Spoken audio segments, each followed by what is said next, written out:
Xo'p, keyingi harfimiz lam harfi.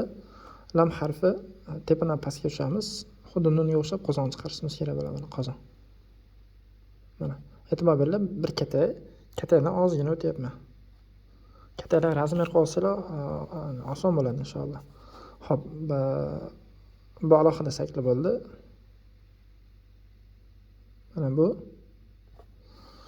so'z boshidagi shakli.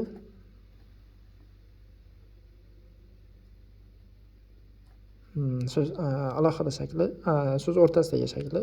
E'tibor beringlar, yarim kata faqat. Uzun qilib olmanglar. Yarim kata bu yoqqa, yarim kata bu yoqqa. Tepaga bir kata. Bu ham mana yarim katadan oshiqroq. Xo'p, oxirgi shakli, so'z oxiridagi shakli mana bunaqa.